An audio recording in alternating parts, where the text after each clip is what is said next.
Olá, sejam bem-vindos. Este é o Tema é Direito. Hoje falaremos sobre o papel da mulher advogada, o importante papel da mulher advogada. E sobre isso falo com Isadora Balém, presidente da Comissão da Mulher Advogada. Seja bem-vinda. Olá, obrigada. Um prazer estar aqui com vocês. Muito obrigada pelo convite. Como tu vê o papel da mulher advogada hoje no cenário jurídico, no cenário da advocacia, né? As mulheres assumindo esse papel de protagonista, que coisa mais maravilhosa isso. A gente tem uma crescente hoje de mais advogadas mulheres do que homens aqui no Rio Grande do Sul, mas a gente ainda tem uma subrepresentatividade em cargos de poder. A doutora Juliane, né, que assumiu a presidência aqui da OAB, foi depois de 30 anos de uma mulher, é a segunda mulher presidente da subseção. E falta essa representatividade realmente em mulheres e cargos de poder dentro da advocacia para mudar algumas perspectivas do próprio direito. Eu acho que é importante fazer esse recorte porque ainda hoje o direito ele inviabiliza que a gente discuta questões de gênero que mudam as perspectivas dentro principalmente da família, que é o lugar onde eu atuo, a respeito de divisão de tarefas, de divisão de gastos, que vai implicar diretamente numa prestação jurisdicional efetiva e justa. E o número, assim, tu tens números? Assim, como é que está isso hoje? Assim, quantos advogados mulheres, quantos advogados homens vocês têm isso? Isso é importante? A gente tem esses números, a gente tem hoje mais de 50%, 52% no Rio Grande do Sul de advogadas mulheres. Sim. E a gente tem pouquíssimas presidentas aqui no estado do Rio Grande do Sul.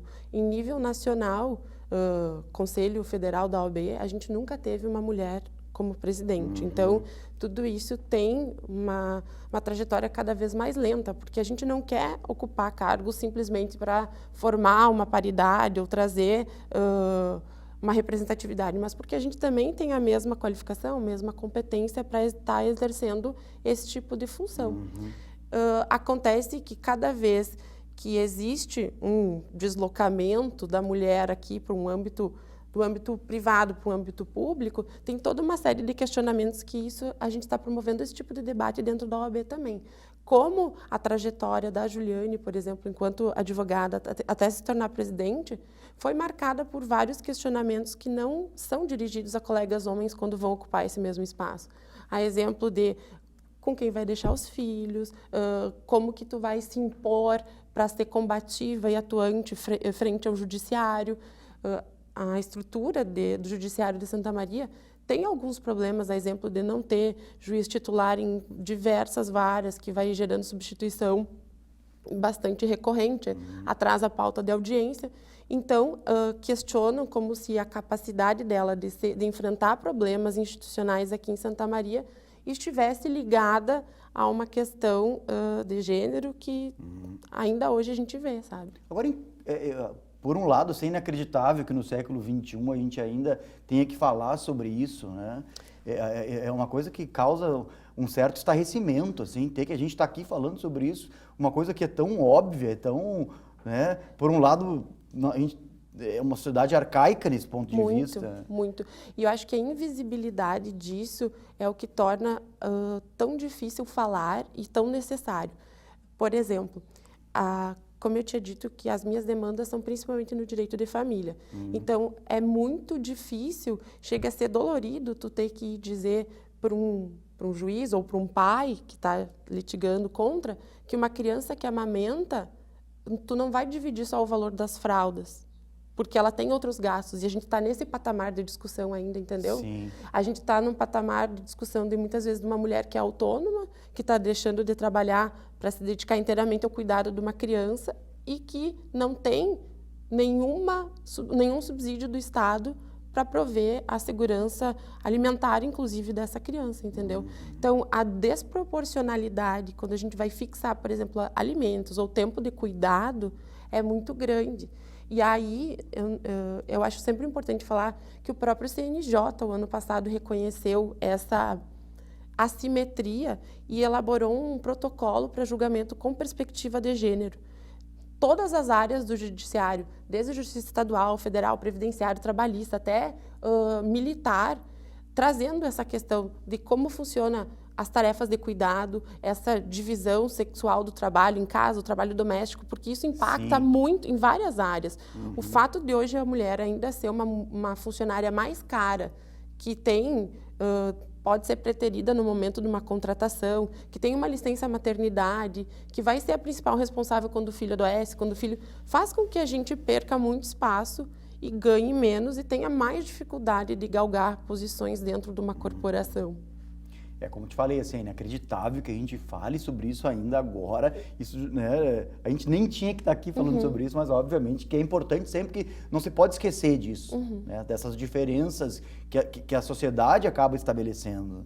Tu acha que o direito estabelece esse tipo de diferença, que a prática jurídica, que a própria OAB talvez estabeleça esse tipo de diferença? Com certeza.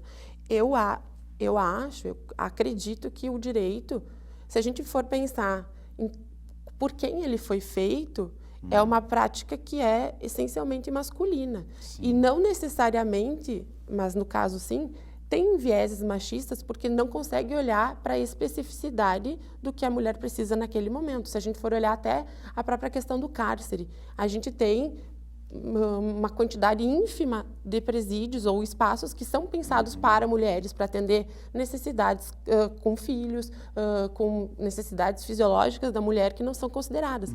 E quando a gente tem um direito que não olha para isso, inclusive no processo civil, no processo penal, que não vai trilhar os caminhos, a gente fala que o direito de família é para ser célere. Uma ação de alimentos aqui em Santa Maria, ela demora meses para ser despachado, para fixação dos alimentos provisórios, entendeu?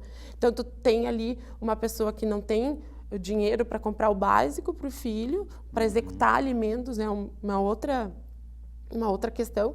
Então, sim, eu acho que o direito, ele, enquanto a gente não fizer uma prática diferente, ele vai manter esse status quo de assimetria, porque ele foi pensado com outra cabeça.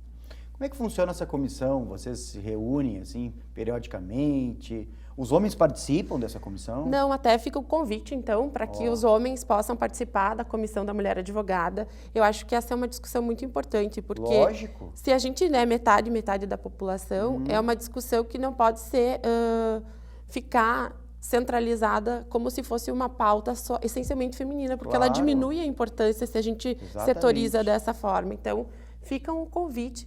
A gente faz reuniões quinzenais e o nosso objetivo, primeiro, fortalecer a advocacia santamariense feminina, porque outra questão também de como é a socialização feminina. A gente é criada para se odiar.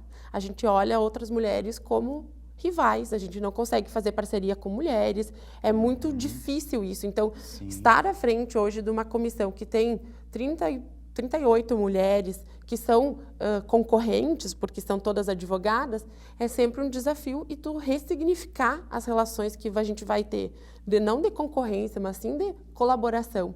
Então, primeiro, o objetivo é esse, aparelhar a advocacia feminina, de ter espaços no fórum para mulheres advogadas que sejam mães, ter espaços adequados para delegacia, estacionar o carro quando vai à noite, fazer... E também promover eventos que vão falar sobre várias questões que atravessam não só a advocacia, mas também a questão da condição feminina. Eu te peço perdão pelo que eu vou te perguntar agora, mas nada disso que tu falou existe hoje. Não tem um espaço lá específico para amamentação, um estacionamento privativo para vocês uma hora de madrugada, porque o que a advogada mulher faz é exatamente a mesma coisa que o advogado homem faz e vice-versa, porque ele tem que, às vezes, ir de madrugada no fórum, atrás do plantonista, etc. E aí estaciona lá na frente. Tudo isso é muito recente. Hoje a gente tem uma sala... lá no fórum que foi criada, mas também com a questão da pandemia e agora com a mudança do que vai ter uma reforma no fórum, enfim, são coisas que precisam ser modificadas para ser mais funcionais, né? E também para que haja mais uma naturalização dessas questões de, muitas vezes, essa advogada não tem com quem deixar a criança. E a gente sabe, né, que o Código de Processo Civil, em 2015, trouxe a nossa previsão de suspensão de prazo para a advogada gestante, que a gente vem, então, nessa onda construindo isso. Isso é o mínimo do mínimo. Do mínimo. E a questão das delegacias, a nossa Comissão da Advocacia Criminal da OAB está conversando muito com as delegacias para construir esse espaço e ter esse tipo de proteção para que as advogadas possam também exercer, porque a gente tem poucas advogadas mulheres na atuação criminal, muito pelas dificuldades que o ambiente envolve, enfim. Eu vou te dar só o exemplo da amamentação, que eu acho que esse, né, ele é muito privilegiado, assim. Particularmente estou vivendo isso agora, porque eu tenho o Marco Antônio lá com 3 meses e um pouquinho, né, e vejo a dedicação da mãe dele, o empenho, né, em proporcionar tudo aquilo que ele precisa, e é um ato tão humano aquele, né, tão maravilhoso, assim, tão privilegiado por parte das mulheres, mas isso, em contrapartida, profissionalmente, pode ser um problema, porque não há um lugar específico dentro do fórum para que se faça, não há uma espécie de trâmite processual privilegiado para a advogada que está amamentando, na hipótese, né? Então, como a gente tem coisas para conquistar em relação a isso ainda, né, Isadora? Perfeito. E eu acho que é porque há um desconhecimento de como funciona essa dinâmica. Acredito que a sua esposa fica num trabalho integral de cuidado com a criança. Termina a amamentação, começa as outras rotinas, então é inviável que ela exerça nesse período um trabalho remunerado. E é muito complicado falar isso no judiciário, porque parece que tu está discutindo um mimimi, como várias vezes vem isso, sabe? Nossa, quer privilégios. Não, é uma questão que, essencialmente, nos primeiros anos de vida, a criança depende muito da mãe. E isso precisa entrar na conta da pensão, porque essa mulher ela não está conseguindo trabalhar para alimentar um filho comum. E depois, com 6 meses, quando a alimentação não é mais exclusiva pelo aleitamento materno, vai ter que ter ou uma babá, ou uma escolinha, ou 1 ou 2 turnos, alguém vai ter que estar cuidando dessa criança. E aí tu não tem a mesma disponibilidade de tempo para o trabalho, tu não tem a mesma produtividade, porque também tem essa entrega que acontece na amamentação de noite, então isso tudo precisa ser visibilizado e o nosso direito não traz. Tem uma autora que fala sobre o capital invisível investido na maternidade. O quanto tu calcular mesmo, porque a gente confunde muito cuidado com amor. E aí tu não vai colocar isso na conta, como se fosse mesquinho tu cobrar pelo cuidado. E a ministra do STJ, Nancy Andrighi, já falou, amar é uma faculdade, agora cuidar é um dever, e é um dever que cabe aos dois. E se eu vou dividir de forma diferente, isso tem que ter valorização diferente. Agora, eu vou aproveitar a tua visita aqui para fazer a crítica à licença maternidade, porque realmente, assim, 120 dias, isso é um absurdo. E vou aproveitar também para fazer a crítica à licença paternidade, como se o pai realmente não tivesse... Totalmente dispensável, né? Participação nenhuma no desenvolvimento da criança. Uma licença aí de 5 dias, de 1 semana. É absurdo isso, absurdo. Não dá nem tempo, às vezes, de criar vínculo com a criança. Às vezes, uma cesárea está no hospital, o pai não consegue participar... dos cuidados, de dar banho, de pôr dormir, e aí a gente reproduz aquela lógica de que a mãe faz tudo e o pai não consegue se inserir naquela rotina. Então, eu acho uma crítica muito válida. Acho que a licença parentalidade dos pais, ela deveria ser, se não equânime, muito aproximada, até como forma de incentivar o pai a participar disso. Existem formas de amamentar, inclusive com leite materno, que não exclusivamente a partir do peito. Então, existe possibilidade. A gente vive muito ainda o resquício da sociedade fordiana, né? De que o homem tem que sair para trabalhar e a mulher fica em casa cuidando da criança e tal. E é uma situação essa que a gente tem que inverter, não é possível isso. E eu vejo muito que esse é um modelo que ainda prevalece em muitas famílias e como isso é muito perigoso no momento do divórcio, porque o que acontece? A gente tem uma dinâmica familiar que o homem trabalha, ganha mais, e a mulher, quando ela ganha filhos, ela tem que ou trabalhar e deixar a criança com um terceiro, quando não tem rede de apoio, ou uma babá ou uma escola, e aí se faz uma conta. Bom, mas o que tu ganha com o teu trabalho, a gente vai ter que destinar todo para uma babá, então não vale a pena. Então, nessa hora, faz-se uma combinação. Então, tu para de trabalhar para cuidar dos nossos filhos e eu sustento a casa. E o que acontece? Muitas vezes, depois, essa mulher não consegue retomar para o mercado de trabalho, não como ela estava antes, não como ele está, porque ele continua crescendo.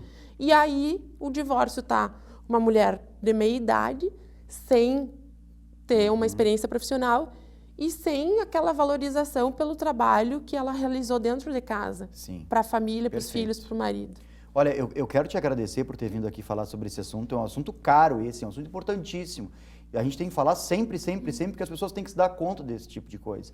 E eu gostaria também que tu viesse falar para os nossos alunos aqui do curso de graduação aqui da UFN, alunos, alunas, é importante esse discurso dentro da academia, né, para que as pessoas tenham noção da importância de se falar sobre isso. Ai, professor, o professor Cristiano foi meu professor na graduação, me ensinou direito de sucessões, né? Fico muito honrada. Então, fico muito feliz com esse convite. Acho necessário que o curso de direito possa se preocupar com as perspectivas de gênero também. Então, desde já fundamental, já está o convite estabelecido e nós vamos combinar a data só, o resto já está organizado. Muito obrigada pela oportunidade. Maravilha, agradecemos a você também pela audiência. Fique ligado nos próximos programas da TV da Universidade Franciscana. Até a próxima.